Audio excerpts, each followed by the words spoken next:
मैं नासिर हुसैन आप सबका जे लर्निंग स्टार्स में वेलकम करता हूं। आज हम लोग पढ़ेंगे class 8 subject science chapter number 2 पढ़ेंगे। चैप्टर नंबर 2 को दरअसल मैं लिख नहीं पाया था, इसीलिए मैंने चैप्टर नंबर 2 को मैं यहाँ पे लिखा हूँ।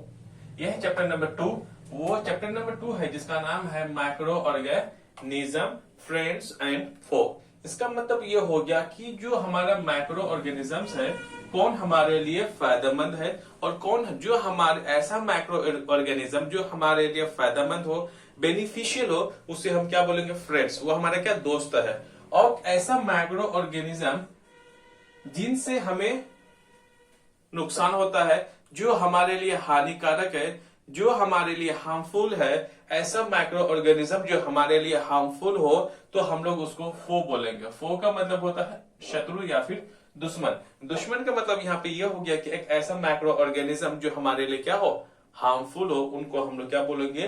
फो माइक्रो ऑर्गेनिज्म में काउंट करेंगे। ओके, तो चैप्टर नंबर आप को प्लीज आप है ना ऊपर में लिख लेना प्रॉपर। आप जहाँ पे नोट्स बना रहे हो तो आप फिर वहां पे लिखना है इसको। राइट, मैंने लिखना भूल गया था। चलिए, आप जब इसको यहाँ पे हेडिंग डाल देंगे तो आज हम लोग फिर पढ़ेंगे इसको कंटेंट।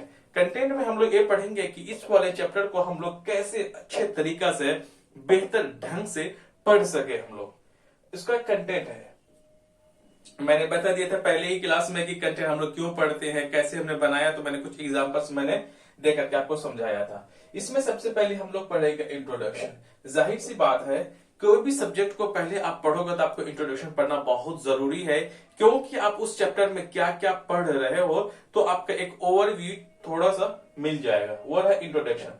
सेकंड में रहता है, सेकंड में हम लोग पढ़ेंगे माइक्रो ऑर्गेनिज्म के बारे में, और इसी माइक्रो ऑर्गेनिज्म में हम लोग पढ़ेंगे क्लासिफिकेशन ऑफ माइक्रो ऑर्गेनिज्म। ये मैंने माइक्रो ऑर्गेनिज्म मैंने लिखा है, तो फिर हम देखेंगे कि कौन कौन से माइक्रो ऑर्गेनिज्म होता है। क्लासिफिकेशन में हम लोग देख लेंगे, जैसे वायरस हो गया आपका, फिर हो गया एल्गी, हो गया बैक्टीरिया, तो प्रोटोजोआ। तो अलग अलग तरह के जो माइक्रो ऑर्गेनिजम्स है उसी को हम लोग क्लासिफिकेशन में अच्छे से समझने की कोशिश करेंगे।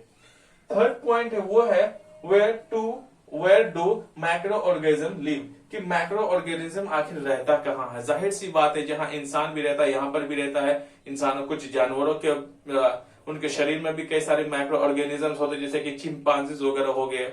इंसानों के भी ऊपर होते हैं, हमारे और टिश्यूज के ऊपर में कुछ होते हैं, जंगलों में भी होते हैं, अलग अलग जानवरों के बीच ही रहते हैं। कौन? माइक्रो ऑर्गेनिजम्स कहाँ रहते हैं। उसके बाद है फोर्थ है माइक्रो ऑर्गेनिजम्स एंड अस।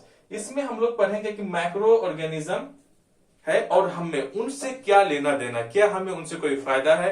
अगर फायदा है तो जाहिर सी बात है कि हर एक सिक्के के दो पहलू होते हैं, जिनके अगर फायदे भी हैं तो उनके नुकसान भी है।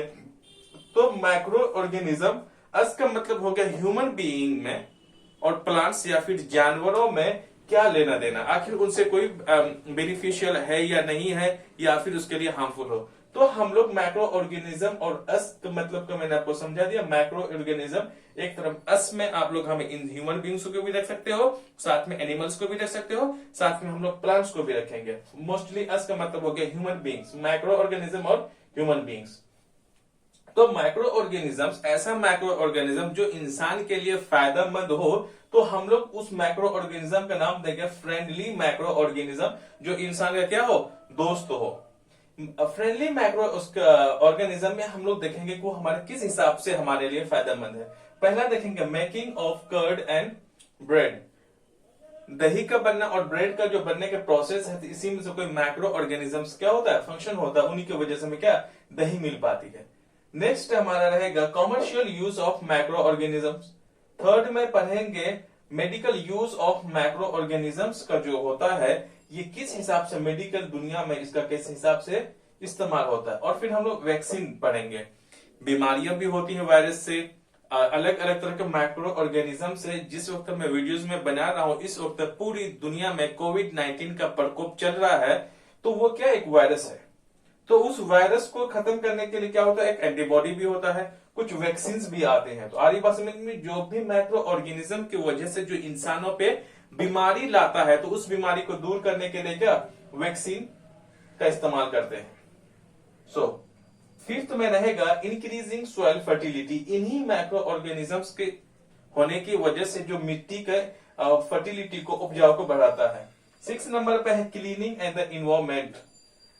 और उसके बाद हमारा जो फ्रेंडली माइक्रो ऑर्गेनिज्म में हमने 6 चीज को मैंने देखा, उसको समझना है आपको, रिवीजन करना है। जब भी आप इसको एक बार पढ़ लेंगे तो क्विक रिवीजन में आसानी इतना ज्यादा होगा कि अच्छा फ्रेंडली माइक्रोस्कोप ने सर ने पढ़ा है तो अच्छा फ्रेंडली माइक्रोस्कोप पे हमने कितने तरह के देखे थे, हमने 6 तरह के फ्रेंडली माइक्रोस्कोप है। इसका मतलब हमारे जो माइक्रो ऑर्गेनिजम्स जो है हमारे 6 तरह के फायदेमंद साबित होता है। फटाफट आप 6 कर लोगे, आपको क्विक रिवीजन में आसान हो जाएगा, राइट। जब हम नंबरिंग सिस्टम नहीं करते तो आपको पता नहीं रहता कि अब पता चला कि अब medical use of micro organism पढ़ लिया, पता चला हमने 1 2 3 तो पढ़ लिया, पता नहीं मैं आगे कितने पढ़ने हैं। जब मैं नंबरिंग सिस्टम देता हूं तो आपको समझने के लिए बहुत आसानी होगा। ओके, अब हम लोग माइक्रो ऑर्गेनिज्म हमने तो फायदे के बात में देख लिया, अब हम लोग नुकसान क्या होगा इनसे। हार्मफुल माइक्रो ऑर्गेनिजम्स, इनसे इंसानों को क्या तकलीफें होती है, जाहिर सी बात है कि इनसे क्या होती है, हमें बहुत हानिकारक भी होता है। फायदेमंद भी माइक्रो ऑर्गेनिज्म है तो नुकसानदायक भी है। इसी में हम लोग देखेंगे माइक्रो हार्मफुल का मतलब हमें क्या बीमार करेगा सबसे पहले, फिर इन्हीं में हार्मफुल माइक्रोइज्म का एक पॉइंट है, नंबर तो नहीं है, पॉइंट है डिजीज को कि बीमारी क्या होती है, कैसे होते हैं, उसके बारे में देखेंगे। फिर इन्हीं हार्मफुल माइक्रो ऑर्गेनिजम्स में हम लोग पहले देखेंगे some common human disease by microorganisms. Microorganisms के वजह से इंसानों में क्या तो कुछ बीमारियां होती हैं। और फिर हम इन्हीं में ही देखेंगे common human disease by micro organism में हम लोग ये भी देखेंगे the common communicable disease in human में। कम्युनिकेबल जो मतलब होता है उसका आमने सामने होना, उसके जैसे कोई छींकता है तो आप उनसे अवॉइड करो, नहीं करोगे तो आपको भी हो सकता है। तो इससे जो कि कम्युनिकेबल का मतलब होता है जो आसानी से जो बीमारी एक इंसान को तो दूसरे को हो जाए, है ना, वो होता है कम्युनिकेबल डिसीज। तो इन्हीं में आ गया। फिर हम लोग सेकेंड पॉइंट में देखेंगे हार्मफुल माइक्रो ऑर्गेनिज्म का सेकेंड पॉइंट हम लोग ये पढ़ेंगे इसमें, disease causing micro organisms in animals. ऐसा नहीं होता है कि आप कभी भी, जिस वक्त मैं वीडियो में बना रहा हूं, इंडिया के कई सारे स्टेट्स में अभी बर्ड फ्लू का प्रकोप चला हुआ है, जिसकी वजह से कि हजारों में लाखों की संख्या में बर्ड्स मर रहे हैं। तो ये सिर्फ नहीं होगा, सिर्फ जो माइक्रो ऑर्गेनिज्म होता है सिर्फ ह्यूमन को ही या फिर मनुष्य को ही नुकसान या फायदा पहुंचाता है। नुकसान जो पहुंचाता है किसको, एनिमल्स, जानवर को भी पहुंचाते हैं। कई सारे जानवर को भी इनसे नुकसान होता है। और थर्ड में पढ़ेंगे disease causing micro organism in plants. किसमें होते हैं, प्लांट्स में भी होते हैं, जो कि पेड़ सूख जाते हैं। अक्सर पौधों में ये सारे केसेस देखने को मिलते हैं।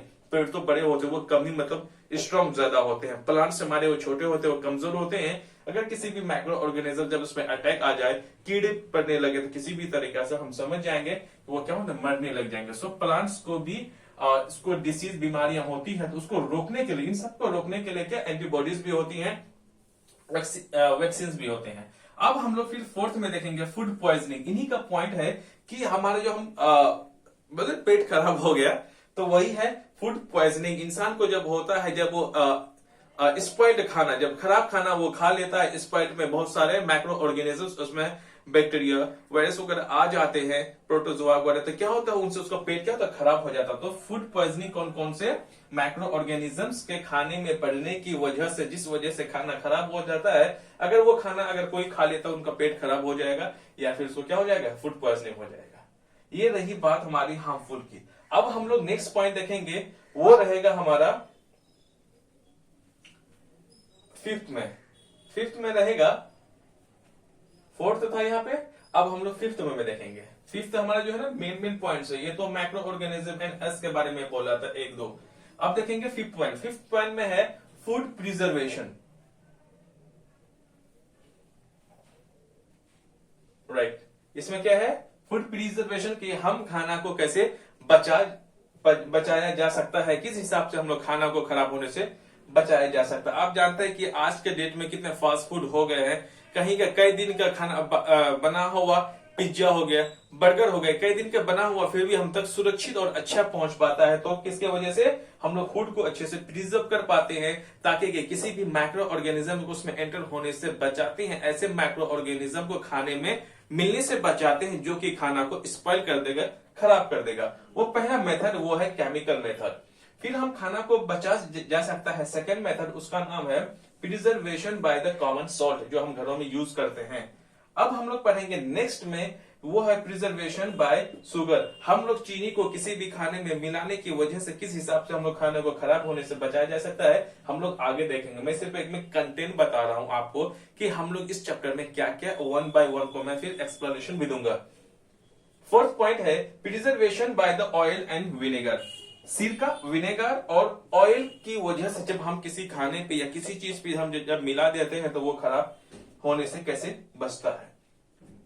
फिफ्थ है हीट एंड कोल्ड टेम्परेचर। किसी भी टेम्परेचर को ज्यादा रखने से वो चीज खराब नहीं होती है, और कोई चीज ऐसा होता है जो कि हमारे ठंडा में ही, जो कि कम टेम्परेचर में ही वो सही रहता है। जैसे एग्जांपल के तौर पे अगर हम दूध ले लें, अगर हम फ्रिज में दूध को रखें तो क्या होता है, हमें कई दिन तक जाता है। जब भी अगर उसे हम बाहर रख दे गर्मियों के दिनों में तो वो जल्दी क्या खराब हो जाता है। जाहिर सी बात है, ये तो आपने देखा ही होगा। सो हीट की वजह से हम जब उसी दूध को जब गर्म करके कुछ दिनों का बाद अगर नॉर्मल रखे तो कोई नहीं, जब उसी को हम ठंडा फ्रिज में रखेंगे तो कई दिन तक सही हो सकता है, राइट। तो फिर उन्हीं दूध को जब हम लोग ज्यादा टेम्परेचर करके रखते हैं कुछ और ज्यादा दिन तक रुक सकता है। कई सारे ऐसे चीज है जो कि हमें हीट करने से ही वो चीज खाने को हम बचाया जा सकता है। और रहेगा हमारा किसी चीज को हम ठंडा रखने पर ही, ठंडा चीजों पर जब इसको स्टोर करेंगे तब भी हमारा ये ज्यादा दिन तक जाएगा। अब 6 पॉइंट वो रहा स्टोरेज एंड पैकिंग। किस हिसाब से खाना को स्टोर किया जाता है और किस हिसाब से उनको पैकिंग की जाती है कि ज्यादा दिन होने के बावजूद भी एक लिमिटेड पीरियड रहता है टाइम का, तो उनमें ये खराब ना हो। सो हमने देख लिया किस हिसाब से हम खाना को बचाया जा सकता है। हम कितने पॉइंट्स को हम लोग आगे पढ़ेंगे। 6 में है, चलिए इसी में ही हम लोग पेस्चुराइजेशन के भी बारे में पढ़ेंगे। किसमें, अब फूड प्रिजर्वेशन से रिलेटेड है पेस्चुराइजेशन, हम उसको भी देखेंगे। अब 6 पॉइंट वो है डिस्कवरी। डिस्कवरी ये है कि आप जब इस चैप्टर को पढ़ेंगे तो कई सारे साइंटिस्टों ने कई सारी चीजों की खोज की कि वैक्सीन का किसने खोज किया, राइट। तो ऐसे सारे, जैसे कि रॉबर्ट हुक ने 1665 में सेल की डिस्कवरी की, तो ऐसे भी इस चैप्टर से कई सारे साइंटिस्ट है जिसने किस चीज की डिस्कवर की है। ये एमसीक्यूज का सीधे सीधे क्वेश्चंस बन जाते हैं। कई सारे जो आपका जो स्कूल में जो एग्जाम्स होते हैं, आप फिर ना कहीं भी कॉम्पिटिशन्स का एग्जाम होता है स्कूल लेवल का, तो वहां पे क्या होता है, एमसीक्यूज में ये क्वेश्चंस कई बार पूछे जा चुके हैं और ये अच्छा क्वेश्चन बनता भी है। अब 6 नंबर के बाद आ जाते हैं 7वें नंबर पे। 7वें नंबर पे है नाइट्रोजन फिक्सेशन, कि हमारे एटमॉस्फेयर में किस हिसाब से कौन सा माइक्रो ऑर्गेनिज्म जो होता है, जो कि नाइट्रोजन का जो अमाउंट होता है हमारे पर्यावरण में, वो क्या रहे, फिक्स किया हुआ है। आप जानते हैं कि हमारे जो एटमॉस्फेयर है उसमें क्या है, 71% क्या है, नाइट्रोजन गैस है। तो वो हम लोग फिर देखने की कोशिश करेंगे। और फिर हम लोग 8वें में देखेंगे नाइट्रोजन साइकिल, कि नाइट्रोजन साइकिल किस हिसाब से हमारा एटमॉस्फेयर को मेंटेन करता है। जिनको जितनी अमाउंट चाहिए नाइट्रोजन की, उतनी कैसे नेचुरली कुदरती तौर पर वो सबको मिल जाते हैं। तो हम लोग कितने पॉइंट को हमने देखा कि हमें chapter number 2, class 8 chapter number 2 micro organism में को हम लोग कितने पॉइंट्स में पढ़ेंगे। हम लोग पढ़ेंगे टोटल 8 पॉइंट्स को। मैंने आपको बता दिया है। प्लीज आप कंटेंट को बहुत अच्छे से आप देखने की कोशिश करें। इसको जब भी आप रिवीजन करेंगे तो इस चैप्टर की गहराई तक और बेसिक अंडरस्टैंडिंग आपके माइंड में उतना ही ज्यादा बढ़ेगा। इस चैप्टर्स के रिगार्डिंग आपकी जो कॉन्सेप्ट है उतने भी ज्यादा क्लियर होता हुआ आपको खुद महसूस होगा कि जब आप इसको पढ़ेंगे तो आपको खुद लगेगा कि इस चैप्टर से आपको कितना ज्यादा अंडरस्टैंडिंग आप पहले से बेहतर कर पा रहे हैं। अब हम लोग शुरू कर देते हैं थोड़ा एक पॉइंट। कौन सा पॉइंट हम शुरू करेंगे, वो है इंट्रोडक्शन। इंट्रोडक्शन का मतलब होता है परिचय, कि इस चैप्टर में हम लोग क्या क्या पढ़ने वाले हैं। बुक में थोड़ा सा अलग है, लेकिन इस बुक के रिगार्डिंग इस चैप्टर को अच्छा से बेसिक अंडरस्टैंडिंग करने के लिए जिस कॉन्सेप्ट की जरूरत है मैंने वहां पे उसको इस्तेमाल किया है। सबसे पहले हम लोग पढ़ेंगे we will study in this chapter microorganism. किसके बारे में पढ़ेंगे, माइक्रो ऑर्गेनिज्म के बारे में पढ़ेंगे कि माइक्रो ऑर्गेनिजम्स होते क्या हैं, और साथ में हाउ दे आर बेनिफिशियल, ये किस हिसाब से माइक्रो ऑर्गेनिज्म ह्यूमन बींग्स के लिए किस हिसाब से यह फायदेमंद साबित होता है। जैसे कि मैंने आपको बताया था फ्रेंडली माइक्रो ऑर्गेनिज्म, राइट। हम लोग आगे देखेंगे इसको, इंट्रोडक्शन है ये सिर्फ।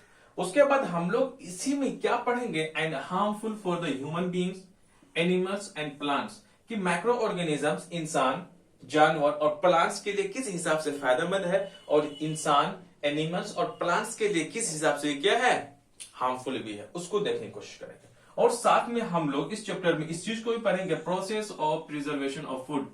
किसको पढ़ेंगे हम लोग कि किस हिसाब से उस प्रोसेस को हम जानने की कोशिश करेंगे कि किस मेथड को यूज करने के बाद किस तरीके को हम लोग इस्तेमाल करेंगे जिसके वजह से हम लोग खाना को खराब होने से बचा सके। ये रहा हमारा इंट्रोडक्शन में। इससे तो हमें कुछ ज्यादा समझ में नहीं आया, समझ में इतना आया कि हम इस चैप्टर में पढ़ेंगे क्या क्या क्या कैसे कैसे होता है। अब हम लोग देखते हैं शुरुआती तौर पर कि हम लोग देखते हैं यहाँ पे सबसे पहला है माइक्रो ऑर्गेनिजम्स। मैंने बोला ना कि मैं आपको माइक्रो ऑर्गेनिज्म क्या होता है वो बताता हूँ। अब देखो माइक्रो ऑर्गेनिज्म आप देखें इतना छोटा छोटा होता है कि जो हम खुली हुई आंखों से नहीं देख सकते। Those living organisms around us which we can't be seen with the naked eyes are called the microorganisms या फिर माइक्रोब्स। माइक्रो का मतलब होता है बहुत छोटा, मैक्रो का मतलब होता है बड़ा, माइक्रो का मतलब होता है बहुत छोटा।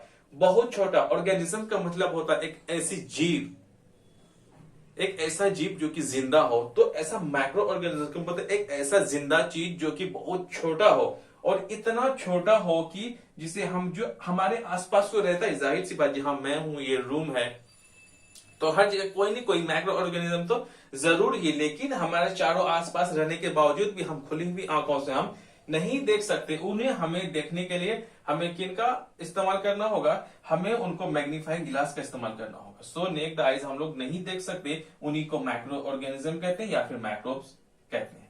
माइक्रो ऑर्गेनिज्म का सेकेंड पॉइंट नेक्स्ट है some of this can be seen with a magnifying glass. हम लोग मैग्नीफाइंग जो ग्लास होते हैं ना, हम उनके ही जरिए से किस माइक्रो ऑर्गेनिज्म को हम लोग देख सकते हैं। While some can't be seen, हम लोग कुछ चीजें तो हम इनके बिना भी नहीं देख, इस मतलब हम लोग मैग्नीफाइंग ग्लास से भी नहीं देख पाएंगे, लेकिन उनसे अगर जो ऐसे मैक्रो ऑर्गेनिज्म जो कि मैग्नीफाइंग ग्लास से तो दिखेगा लेकिन सारे तो नहीं दिख सकते, जो नहीं दिखेगा मैग्नीफाइंग ग्लास से तो हम लोग किसको किसकी मदद से देखेंगे, हम लोग देखेंगे उसको माइक्रो स्कोप के जरिए से हम लोग उन सबको समझने की या फिर देखने की कोशिश करेंगे। कुल मिला के बात यह हो गया कि भाई कुछ मैक्रो ऑर्गेनिज्म को हम तो देख तो खुली हुई आंखों से बिल्कुल नहीं देख सकते। अगर हम किसी को मैग्नीफाइंग ग्लास से देख पाएंगे और ऐसा ऑर्गेनिज्म मैक्रो ऑर्गेनिज्म को जो हम लोग मैग्नीफाइंग ग्लास से नहीं देख सकते तो उन लोग हम लोग माइक्रोस्कोप की मदद से ही ऐसे ऑर्गेनिज्म को देख पाएंगे, समझ पाएंगे। तो इन्हीं सबको that is why these are called, इसी वजह से इन्हीं सब जो माइक्रो ऑर्गेनिजम्स को हम लोग क्या कहते हैं, माइक्रो ऑर्गेनिजम्स या फिर माइक्रोब्स। मैंने यहाँ पे लिखा है कॉल्ड माइक्रो ऑर्गेनिजम्स या फिर माइक्रोब्स। अगर किसी बच्चे को अगर समझ में ना आए तो मैंने रिपीट कर दिया है। ओके, अब हम लोग थोड़ा सा और माइक्रो ऑर्गेनिजम्स के बारे में जानते हैं। अभी हमने देखा कि मैक्रो ऑर्गेनिजम्स के कुछ पॉइंट को हमने देखा, मैक्रो ऑर्गेनिजम्स क्या होता है उसके बारे में हमने देखा। अब हम लोग मैक्रो ऑर्गेनिजम्स के कुछ और पॉइंट्स को देखते हैं। मैक्रो ऑर्गेनिज्म का जो नेक्स्ट पॉइंट है वो ये है कि the study of micro organisms is called microbiology. जो माइक्रो ऑर्गेनिजम्स की जो स्टडी होता है, जो उसकी पढ़ाई होती है माइक्रो ऑर्गेनिज्म से रिलेटेड, उनको हम लोग क्या बोलते हैं, माइक्रोबायोलॉजी के अंदर में ही किसी माइक्रो ऑर्गेनिज्म का स्टडी की जाती है। नेक्स्ट पॉइंट है माइक्रोबायोलॉजी का, वो है they are found in air, water and in the bodies of plants and animals. जो माइक्रो ऑर्गेनिजम्स होते हैं वो कहा, हवा में भी हो सकता है, वाटर में भी हो सकता है, प्लांट्स में भी हो सकता है, एनिमल्स में भी हो सकता है। ये इन जो मैंने चार नाम बोले, एयर, वाटर, प्लांट्स, एनिमल्स के, इन्हीं पे क्या होता है, मैक्रो ऑर्गेनिजम्स का घर होता है। यहीं पे क्या मिलता है, मैक्रो ऑर्गेनिजम्स रहता है, चाहे वो मैक्रो ऑर्गेनिज्म हमारे लिए, ह्यूमन के लिए फायदा हो या फिर नुकसान हो। वही मैक्रो ऑर्गेनिज्म जो एयर, वाटर, प्लांट्स और एनिमल्स के लिए फायदा हो या नुकसान हो, यही सब में क्या रहते हैं, वो मौजूद रहते हैं। जिनके ऊपर मैक्रो ऑर्गेनिज्म से रहता उनको होस्ट बोलता है। जैसे मैं हूं, अगर मेरे ऊपर में कोई भी माइक्रो ऑर्गेनिजम्स अगर रहता है, मैं क्या होस्ट कहलाऊंगा, है ना, मेहमान नवाजी। इसीलिए जिनके ऊपर माइक्रो ऑर्गेनिजम्स रहता है, जिनके ऊपर, जिन पर, तो उनको हम लोग क्या बोलते हैं, होस्ट बोलते हैं। जैसे अगर कोई माइक्रो ऑर्गेनिज्म अगर किसी प्लांट्स पे है तो हम लोग प्लांट्स को क्या बोलेंगे, होस्ट बोलेंगे। और माइक्रो ऑर्गेनिज्म की मेहमानदारी कौन कर रहा है, प्लांट्स कर रहा है। अब हम लोग माइक्रो ऑर्गेनिजम्स के बारे में नेक्स्ट पॉइंट को देखते हैं। माइक्रो ऑर्गेनिजम्स में बी यूनिसेलुलर। यूनिक का मतलब होता है सिंगल, इसका मतलब ये हो गया कि कुछ जो माइक्रो ऑर्गेनिजम्स होते हैं वो यूनिसेलुलर होते हैं या फिर सिंगल सेलुलर होते हैं, जो कि सिंगल सेल का बना होता है। जैसे कि यूनिसेलुलर का, जैसे कि बैक्टीरिया, सम एल्गी, ये क्या होते हैं, ये यूनिसेलुलर माइक्रो ऑर्गेनिजम्स होते हैं। कौन, बैक्टीरिया और कुछ एल्गी। या फिर मल्टी सेलुलर होते हैं, या फिर कुछ माइक्रो ऑर्गेनिजम्स क्या होते हैं, मल्टी सेलुलर भी होते हैं, जैसे कि एल्गी एंड फंगी। अब हम लोग नेक्स्ट पॉइंट को देखते हैं। Micro organisms like amoeba can live alone. ये क्या रहता है, माइक्रो ऑर्गेनिज्म में अगर हम देख लें किसको, अमीबा को, तो वो क्या रहता है, वो अकेले में रहता है और जो फ्रेश पानी में रहता है। अक्सर ये समुद्र के जो कोस्टल एरिया होता है, बीच साइड में, वो यहीं पे साफ सुथरे पानी में रहता है। और वाइल्ड फंगी एंड बैक्टीरिया में भी लिव इन कॉलोनीज। जो हमारे क्या, फंगी हो गया और बैक्टीरिया जो हो गया, वो कहां पे, कॉलोनीज बना के रहते हैं। इसका मतलब वो बहुत सारे अपने एक ग्रुप में रहता है। अब हम लोग नेक्स्ट पॉइंट देखते हैं। Parasitic cells are covered with hard outer coated called cyst. Parasitic का मतलब होता है एक ऐसा ऑर्गेनिज्म जो चूसने वाला होता है। जैसे कि जू अगर इंसानों के सर पे होता है, वो क्या करता है, ब्लड को शकिंग करता है, ब्लड को वो पीता है। इसीलिए जो चूसने वाला होता है ना, ब्लड वगैरह हो जाता है, तो ये क्या कहता है, वो पैरासिटिक सेल्स जो कवर किए हुए होते हैं, वो क्या होता है, सिस्ट का होता है, थोड़ा सा मजबूत होता है। जैसे कि अगर जू है उसको अगर थोड़ा सा मारोगे, थोड़ा सा मजबूत होते हैं हम और सब माइक्रो ऑर्गेनिज्म के कंपेयर में। इसके लिए उनका सेल क्या तो स्ट्रॉन्ग होता है, जिसको हम सिस्ट बोलते हैं, CYST। ओके, अब हम लोग नेक्स्ट पॉइंट पढ़ते हैं माइक्रो ऑर्गेनिज्म से रिलेटेड कि क्लासिफिकेशन ऑफ माइक्रो ऑर्गेनिजम्स को किस हिसाब से क्लासिफाई की गया है। तो माइक्रो ऑर्गेनिजम्स को जो क्लासिफाई किया गया है इनटू 4 ग्रुप्स। कितने ग्रुप्स में किया गया है, माइक्रो ऑर्गेनिज्म को 4 ग्रुप में डिवाइड किया गया है। पहला है बैक्टीरिया, दूसरा है फंगी, थर्ड में है प्रोटोजोआ, फोर्थ में है एल्गी। ये माइक्रो ऑर्गेनिजम्स का जो क्लासिफिकेशन किया गया है 4 ग्रुप में।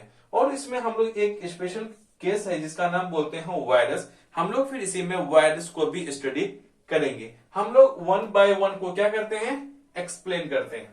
बैक्टीरिया को देखते हैं। बैक्टीरिया की सारी खासियत के बारे में हम लोग पढ़ेंगे, बैक्टीरिया क्या होता है, इनकी प्रॉपर्टीज के बारे में जानेंगे। एक एमसीक्यूज में और सब एग्जाम्स में जो इसके क्वेश्चंस बन जाते हैं। अब देखते हैं बैक्टीरिया के बारे में। Bacteria are simplest of all living organisms. जितने भी लिविंग और माइक्रो ऑर्गेनिजम्स है या फिर लिविंग ऑर्गेनिजम्स है, जिंदा चीज है, वो क्या होता है, सबसे सिंपलेस्ट होता है। इसीलिए अभी मैंने बोला जो कि सिंगल सेलुलर में क्या होता है, कुछ बैक्टीरिया होता है, तो इसीलिए वो सिंपलेस्ट आपका अगर एमसीक्यूज में आ जाता है कि कुछ आपको एग्जांपल्स दे देगा, जैसे कि बैक्टीरिया, फंगी, प्रोटोजोआ, एल्गी, 4 दे देगा और पूछेगा कि इन चारों में से कौन सा सिंपलेस्ट लिविंग ऑर्गेनिज्म है, आपको कहां, बैक्टीरिया पे टिक लगाना है।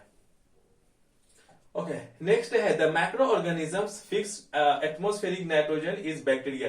बैक्टीरिया क्या होता है, जो हमारे पर्यावरण होता है, इन्वायरमेंट में नाइट्रोजन का फिक्सेशन करता है हमारे एटमॉस्फेयर में कि किस हिसाब से, जैसे कि 71% हमारे एटमॉस्फेयर में क्या है, नाइट्रोजन है, तो उसको फिक्स करने वाला का काम कौन करता है, बैक्टीरिया करता है। नेक्स्ट पॉइंट है bacteria. Bacteria reproduce by the binary fission. Binary का मतलब होता है कंजेस्टिंग ऑफ टू, 2 चीजों से बना होगा, एक मेल और फीमेल। और फिजन का मतलब होता है कि जब उसका प्रोडक्शन होता है, फिजन का मतलब है डिवाइड में होता है। अगर 2 5 को पैदा करेगा, 5 10 को पैदा करेगा, 10 20 को करेगा। तो जो भी बैक्टीरिया जो प्रोड्यूस होता है, जैसे कि बैक्टीरिया का जो बच्चा होगा या फिर बैक्टीरिया अगर रिप्रोड्यूस करता है अपने ही जैसा ऑर्गेनिज्म को, कौन सा मेथड से करता है, बाइनरी फिजन से करता है। इस बात को आपको अच्छे से याद रखना है। ओके, सेकेंड को हम लोग अब देखेंगे किसके बारे में, फंगी के बारे में। फंगी जो है वो क्या होता है, फंगी आर द सेप्रोफाइटिक या फिर पैरासिटिक होते हैं। पैरासाइट का मतलब ही मैंने बोल दिया, एक ऐसा जो कि चूसने वाला होता है, जो कि सकिंग करता है, और ये होस्ट के ऊपर में ही क्या होता है, वो चिपक के रहता है। The simplest fungi are yeast. जो फंगी के अंडर में आता है वो कौन आता है, ईस्ट आता है। ईस्ट सबसे सिंपलेस्ट क्या है, फंगी है। ओके, नेक्स्ट है the size of east is 2 से लेकर के 2 से लेकर के 10 माइक्रोन तक किसकी, ईस्ट की साइज होती है। नेक्स्ट पॉइंट है फंगी का, वो है fungi are plant like organism. Fungi कैसा होता है, प्लांट लाइक ऑर्गेनिज्म, ये प्लांट की तरह होता है। इनका जो fungi are plant like organism which do not contain chlorophyll like mushroom, puffball etc। जो फंगी होते नहीं, ये कैसे होते, पेड़ के तरह होते हैं।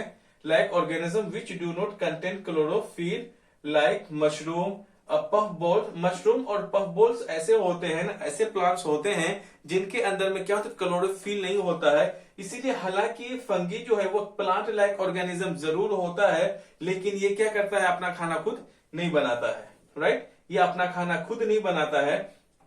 ओके, इस and moulds are 2 main groups of fungi. अगर फंगी के अगर 2 मेन ग्रुप्स के बारे में पूछेगा तो आपको एक का ईस्ट बताना है, दूसरा का है mould.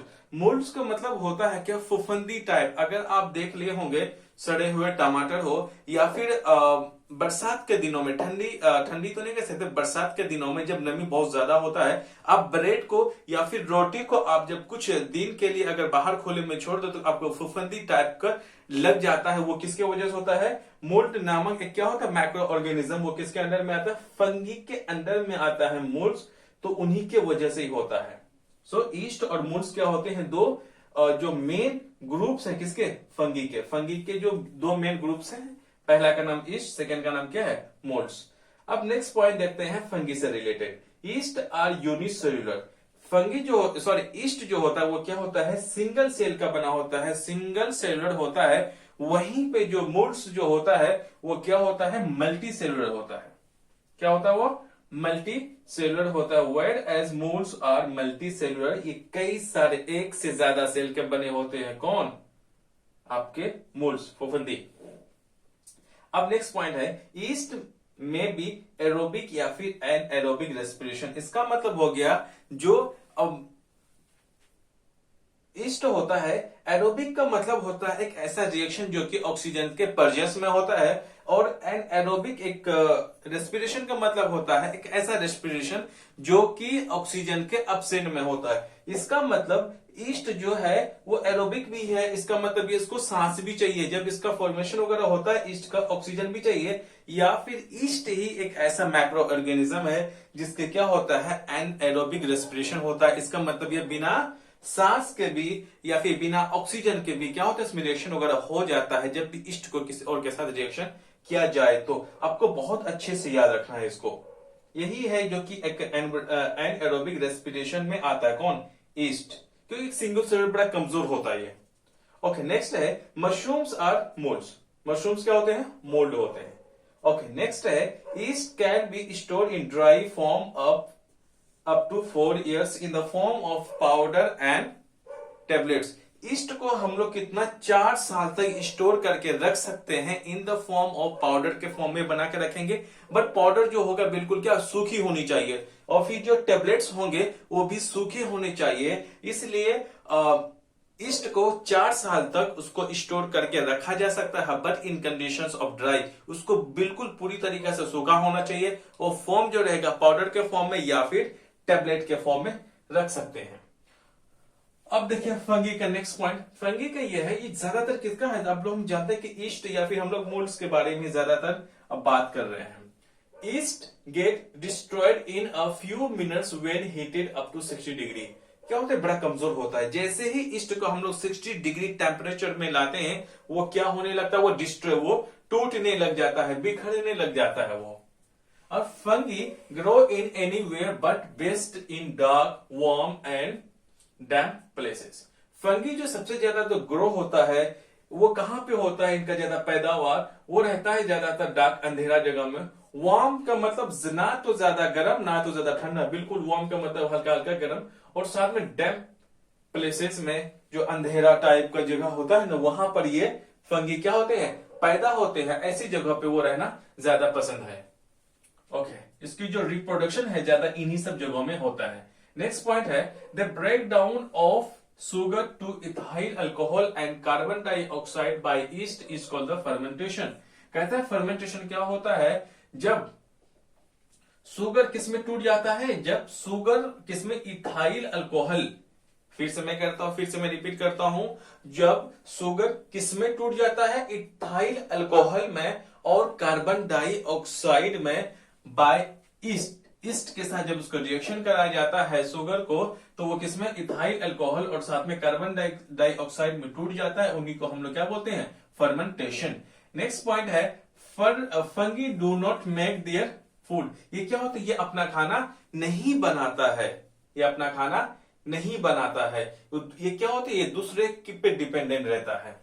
Fungi spoil food by the fermentation process से ही किसी भी खाना को क्या कर देता है, ये स्पॉइल कर देता है। ओके, अब हम लोग पढ़ते हैं थर्ड में हम लोग, जैसे कि अब तो फंगी ना पैरासाइटिक होता है। ये पैरासाइटिक का मतलब होता है ये चूसने वाला, ये दूसरी चीजों पे ये चिपक करके या फिर कहीं से अपना खाना लेता है, इसीलिए फंगी अपना खाना नहीं बनाता है कुछ को छोड़ करके। ओके, अब हम लोग प्रोटोजोआ के बारे में पढ़ते हैं। The word protozoa means the first animal. Protozoa का जो मतलब होता है क्या था, वो फर्स्ट एनिमल। तो आपको एक क्वेश्चन पूछा जा सकता है कि फर्स्ट एनिमल जो वर्ड है ये किनके लिए यूज किया जाता है, ये प्रोटोजोआ के लिए यूज किया जाता है। अब नेक्स्ट है protozoa is single cell organism having animal life characters. तो कहता है प्रोटोजोआ क्या होता है, ये सिंगल सेल का ऑर्गेनिजम्स होता है। इनकी जो कैरेक्टर्स कैसी होते हैं, जानवरों की तरह कैरेक्टर होती है। इसकी कैरेक्टर किस हिसाब से होते हैं, एनिमल्स का कैरेक्टर होता है। तो आपसे पूछ सकता है कि कौन सा माइक्रो ऑर्गेनिजम्स है जिसका जो कैरेक्टर वो जानवरों की तरह है, तो आप किस में टिक लगाएंगे, प्रोटोजोआ में लगाएंगे। नेक्स्ट है protozoa live in fresh water. ये क्या होता है, बिल्कुल साफ सुथरे पानी में रहना पसंद करता है कौन, प्रोटोजोआ। लेकिन यही फंगी कहां पे रहना पसंद करता है, डार्क जगह, अंधेरा में, वार्म में, डैम्प प्लेसेस में, ऐसी जगह में रहना पसंद करता है। लेकिन बट प्रोटोजोआ कहां पे रहना पसंद करता है, उनको फ्रेश वाटर में इनकी प्रोडक्शंस होती हैं, इनका रिप्रोडक्शन वहीं पे होता है, जहां पे वो रहता है वही उनका घर है, इसीलिए साफ पानी में ये रहता है। फोर्थ नेक्स्ट पॉइंट है इसका, protozoa except euglena can not make their own food.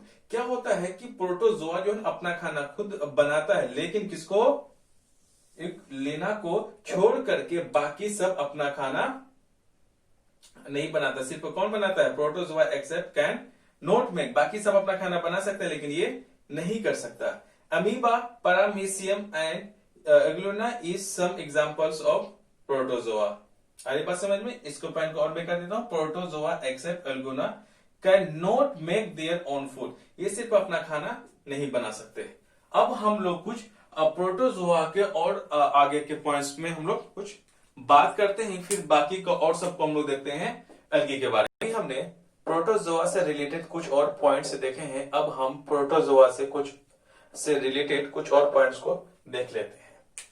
Protozoa से रिलेटेड है in euglena, flagella, amoeba, pseudopodia, paramecium, cilia helps in the movement. ऐसा है, ये है मैक्रो ऑर्गेनिजम्स हैं। जैसे कि अगर हम देख ले इक्लेना को, फ्लैगेला क्या होता है, फ्लैगेला एक तो उसको चलने में, फ्लैगेला को चलने में कौन मदद करता है, फ्लैगेला की मदद से कौन चलता है, यूग्लेना चलता है। जैसे हम ह्यूमन बींग्स के अपने पैरों से चलते हैं, एनिमल्स जो जानवर है, गाय भैंस तो और सब चीज के अपने पैरों से चलते हैं, इसीलिए ये क्या होता है ना, उतना स्पेसिफिक डिजाइन नहीं होते हैं। वेल जैसे कि पूरी तरीका से ये ऑर्गेनाइज्ड नहीं होता है, जैसे कि हम ह्यूमंस पूरी तरह से डेवलप्ड हैं, राइट। तो ये क्या होता है, ये पूरी तरीके से डेवलप नहीं होता, इसीलिए उनको स्पेसिफिक कोई ऑर्गन्स नहीं होता उसको मूवमेंट करने के लिए, इसीलिए इग्लोना किसे फ्लैगेला की मदद से वो चलता है। उसी तरह अमीबा, अमीबा किसकी मदद से चलता है? वो है सुडोपोडिया। सुडोपोडिया क्या होता है? फिंगर लाइक स्ट्रक्चर, वो सिंगल सेल का बना हुआ हो, वो अपने आप को ही इस हिसाब से डिजाइन कर लेता है कि वो एक सुडोपोडिया का शेप बना लेता है जब उसको चलने की मदद हो। राइट, सो सुडोपोडिया किसकी मदद से चलता है? सॉरी, अमीबा किसकी मदद से चलता है? सुडोपोडिया की मदद से वो क्या करता है? मूवमेंट करता है। उसी हिसाब से पैरामीशियम भी किसकी मदद से चलता है? ओसिला की हेल्प की मदद से ही वो क्या करते हैं? मूवमेंट कर पाते हैं, एक जगह से दूसरी जगह ट्रेवल कर पाते हैं। और आपको एक बात अमीबा के बारे में पता होना चाहिए, ये क्या होता है? नॉन वेजिटेरियन होता है वो। और सब जो जीव होते हैं दूसरे लिविंग ऑर्गेनिज्म को ही मरा हुआ हो या फिर मार करके वो खाते हैं। आपको याद रखना चाहिए ये बिल्कुल साफ पानी में पाया जाता है। जैसे हमने देखा कि प्रोटोजोआ का बिल्कुल फ्रेश वाटर में उसकी रिप्रोड्यूस होता है। नेक्स्ट पॉइंट देखते हैं, sleeping sickness is a common disease in African countries. So protozoa से ही अफ्रीकन कंट्रीज में क्या होती है? स्लीपिंग सिकनेस, सोने की बीमारी। कहां पे? अफ्रीकन कंट्रीज में। वो किन की वजह से होते हैं? प्रोटोजोआ की वजह से होते हैं। साफ साफ एक क्वेश्चन बनता है कि स्लीपिंग सिकनेस किसकी वजह से होते हैं? प्रोटोजोआ की वजह से होते हैं। कहां? अफ्रीकन देशों में। अब है फोर्थ पॉइंट है हमारा एल्गी। एल्गी से रिलेटेड पॉइंट्स को अब हम देखेंगे। Algae are plant like organism are containing chlorophyll. Algae क्या होता है? आपने देखा होगा काई जिसे हम कहते हैं ग्रीन कलर का होता है, जहां पे पानी बहुत दिनों से जमा हुआ होता है, तो वहां पे एल्गी अपने आप क्या होता है? प्रोडक्शन हो जाती है उनकी। तो एल्गी का जो प्लांट है कैसे किसकी तरह है? उसके ऑर्गेनिजम्स कैसे हैं? प्लांट लाइक की तरह, वो प्लांट की तरह होते हैं जो कि जिसमें के क्लोरोफिल होते हैं, जो कि अपना खाना खुद बनाते हैं, दूसरों पे डिपेंडेंट नहीं होते हैं। Algae are also called the grass of water. ये मैंने भी बोला ना, जहां पर पानी बहुत दिनों से जमा हुआ रहता है उसी पानी में ही क्या होता है? एल्गी अपने आप क्या होते हैं? वहां पे उग जाते हैं। एक ग्रास ऑफ वाटर का मतलब पानी में जो घास टाइप का होता है ना, तो किसको बोलते हैं? एल्गी को बोलते हैं। सो ग्रास ऑफ वाटर एल्गी को बोलते हैं, क्योंकि बिल्कुल प्लांट जैसा ही होता है। The algae which complete their life cycle in free floating state are known as the photo plankton. Photoplankton क्या होता है? ये फ्री फ्लोटिंग का मतलब होता है ये पानी में तैरता रहता है। ऐसा नहीं कि पानी में डूब जाए या पानी में ज्यादा दिन रहने की वजह से सड़ जाए, नहीं, ये पानी में ही रहता है। फ्री फ्लोटिंग का मतलब होता है अपना ग्रुप बना लेता है, वो उसी क्या तैरते रहता है, उसी हिसाब से उनकी लाइफ साइकिल चलता रहता है। तो फ्री फ्लोटिंग स्टेट में जब वो पाते हैं तो उन्हीं को हम लोग क्या बोलते हैं? फोटोप्लैंकटन। नेक्स्ट है algae grown in aquatic habitats and the moist place. जाहिर सी बात है ये क्या है? जब ये प्लांट्स जैसा है जिसको पानी नमी बहुत ज्यादा चाहिए, तो ये कहते हैं एक्वेटिक हैबिटेट्स का मतलब ये पानी में रहने वाला। इनका जो शहर होता है, जो एल्गी होता है, इनका जो जहां पे रहता है, जहां पे ये पाए जाते हैं, वहां कहां पे हो जाते हैं? एक्वेटिक हैबिटेट्स का मतलब होता है ये पानी में रहने वाला क्या है? माइक्रो ऑर्गेनिज्म है। और इसमें क्या मॉइस्ट प्लेस का मतलब बिल्कुल नमी वाला इलाका है। जाहिर सी बात है जहां पे पानी होगा तो वहां पे नमी तो खुद ब खुद हो जाएगा, इसलिए कहा कुल मिलाकर के ये पानी में रहने वाला एल्गी है। सूखा जगह में कभी हो ही नहीं सकता, क्योंकि उसको पानी चाहिए और साथ में मॉइस्ट प्लेस तो चाहिए ही। सूखे में इनको नहीं तो पानी मिलेगा, नहीं तो हमेशा नमी मिलेगा, जिसकी वजह से एल्गी का हमेशा पानियों में होता है या फिर जहां पे पानी इकट्ठा होता है। Algae are may be unicellular या फिर मल्टी सेलुलर। एल्गी जो हमारा वो सिंगल सेल का भी हो सकता है, मल्टी सेल का भी हो सकता है, इसीलिए हम लोग यूनिसेलुलर या फिर मल्टी सेलुलर कहते हैं किसको? एल्गी को। अब नेक्स्ट पॉइंट देखते हैं, the red sea appearance red colour due to the red algae dead floats on its surface. कहता है जो लाल कलर का जो हमें समुद्र दिखता है ना, सी, रेड सी हमें रेड इसलिए दिखता है क्योंकि उन पानी में जो एल्गी होता है, कौन सा?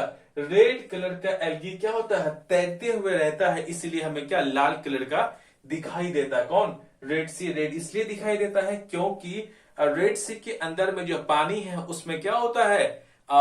जो रेड एल्गी है वो फ्लोट करते रहता है, तैरते रहता है, इन्हीं लिए इनका सरफेस कैसा दिखता है? लाल दिखता है। किसका? रेड सी का। Next point, algae reproduce both by the sexual and asexual reproduction, या फिर मेथड जो एल्गी जो है वो क्या हो सकता है, सेक्सुअल मेथड से भी इनकी जो प्रजाति आगे बढ़ सकता है, या फिर वो सेक्सुअल से ही होता है जिसमें इसका सिंगल पेरेंट में आ जाता है सेक्सुअल में, और सेक्सुअल में आ जाएगा आपका दो पेरेंट्स होना चाहिए, एक मेल और फीमेल मिलके तभी रिप्रोडक्शन कर सकता है, या फिर एल्गी कौन सिंगल ही एल्गी अपना रिप्रोडक्शन कर सकते हैं, वो भी फीमेल वाले सिर्फ। नेक्स्ट है blue green algae also fix atmospheric nitrogen. So मैंने बोला कि बैक्टीरिया भी होता है जो हमारा पर्यावरण में या फिर हमारा एटमॉस्फेयर में नाइट्रोजन का क्या होता है, साइकिल को कंप्लीट करता है। और फिर दूसरा क्या होता है, ब्लू ग्रीन एल्गी भी क्या करता है, हमारा एटमॉस्फेरिक नाइट्रोजन को क्या करता है, मतलब हमारा एटमॉस्फेयर में नाइट्रोजन को क्या करता है, फिक्स करने का ये भी काम करता है। अब आ जाते हैं हम लोग वायरस के बारे में। वही वायरस जिस वक्त मैं वीडियो में बना रहा हूं पूरी दुनिया में कोविड-19 का प्रकोप चल रहा है, यही वायरस की वजह से। वायरस है कोविड-19 जिसे हम कहते हैं, वो हो गया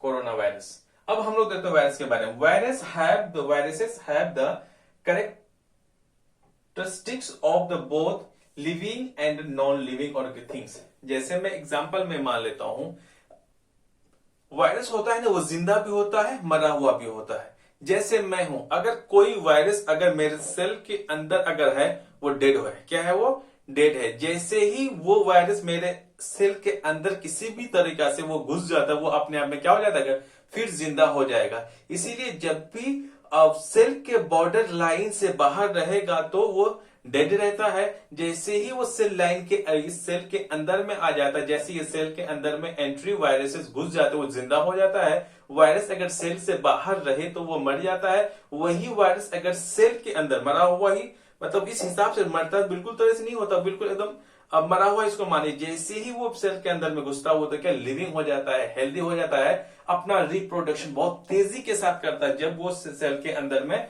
वायरस चला जाता है, किसी भी जैसे भी हो।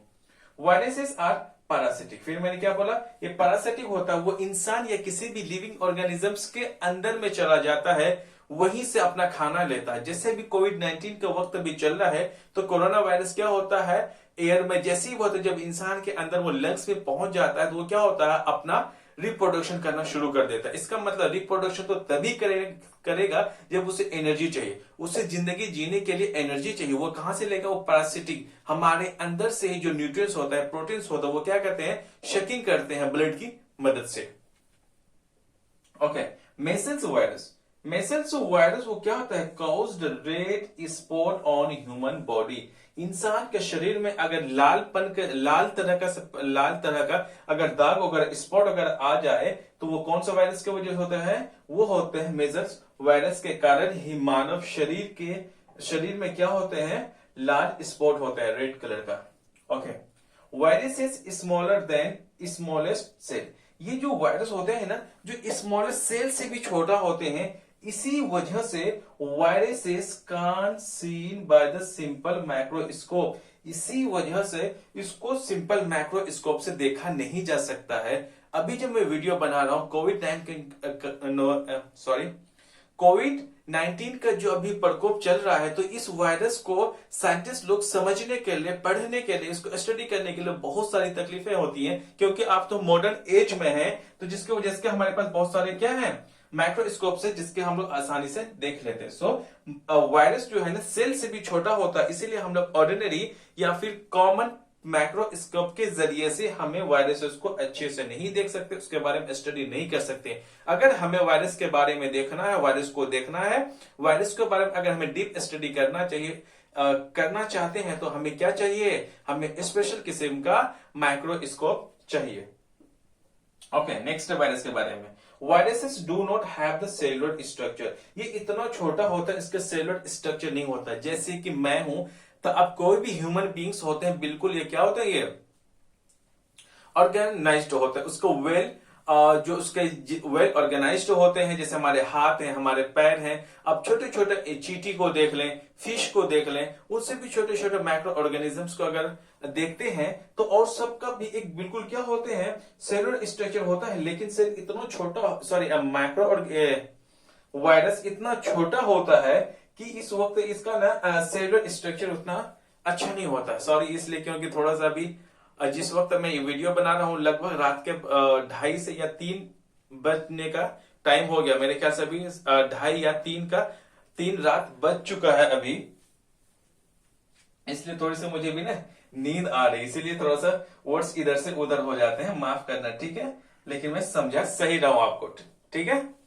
ओके, नेक्स्ट है वायरसेस हैव आइदर डीएनए या RNA as their genetic materials. जो इनके जेनेटिक मटेरियल्स होता है, इंसान जैसे मैं हूं, मेरे भी अंदर में एक जीन है, जेनेटिक मटेरियल्स होते हैं, उसी तरह से वायरस को भी क्या होता है, डीएनए भी होता है, डीऑक्सी न्यूक्लिक एसिड, उसे आरएनए भी होता है एज देयर जेनेटिक मटेरियल। उनके जेनेटिक मटेरियल्स में डीएनए भी होता है, साथ में आरएनए भी होता है। इसीलिए इतना क्या है, ये बहुत ही शक्तिशाली ऑर्गेनिजम्स में से एक है, माइक्रो ऑर्गेनिजम्स में क्या है, बहुत शक्तिशाली होता है virus. Viruses reproduce only inside the cell living organisms. मैंने वही बात अभी मैं आपसे मैं यहाँ पे लिखा हुआ है, जो बात मैंने पहले बोला कि ये है वायरस जो है अपना रिप्रोड्यूस कहां करेगा, जब वो inside the living organism cell, right. अगर किसी इंसान को कोई बीमारी है, राइट, मैं मान लेता हूं कोविड-19 की वजह से अगर कोरोना वायरस की बीमारी हो गई, इसका मतलब उसके अंदर में क्या है, कोरोना वायरस एंटर कर चुका है। और उसका जिस इंसान को कोविड-19 की वजह से कोरोना वायरस हुआ है, इसका मतलब वो आदमी होस्ट की तरह काम करेगा और गेस्ट की तरह काम करेगा। सही पकड़े आप, कौन करेगा, कोविड-19 का जो वायरस है वो गेस्ट की तरह काम करेगा। जिसको बीमारी हुआ है, कोरोना वायरस जिसको हुआ है, वो होस्ट की तरह काम करेगा। इसीलिए जब तक वो कोरोना वायरस जब तक रिप्रोड्यूस नहीं करेगा, जब तक वो किसी भी लिविंग ऑर्गेनिज्म के अंदर में नहीं जाएगा, अगर वो लिविंग ऑर्गेनिज्म से अगर वो बाहर में है, वो कभी भी रिप्रोड्यूस नहीं कर सकता। So thank you very much guys. आपको प्लीज जब भी आप इसको आप देखने के लिए बैठते हैं, मेरे जितने भी वीडियोस आने वाले हैं, जितने मेरे आ चुके हैं, प्लीज आप बिल्कुल एक प्रॉपर नोट्स बनाएं, तभी आप अच्छे से समझ पाएंगे। आप बिना नोटबुक के ना बैठें, इसको जब तक आप नोट डाउन नहीं करेंगे तब तक आप बेहतर ढंग से इस सब्जेक्ट को समझ नहीं सकते। इसको क्या आप किसी भी सब्जेक्ट को बेहतर ढंग से नहीं समझ सकते। अगर आपको समझना हो तो प्लीज आपको प्रॉपर आपको नोट डाउन करना होगा, पेन डाउन करना पड़ेगा, जैसे भी आप किसी कोचिंग सेंटर में या फिर स्कूल में करते हैं। So thank you very much.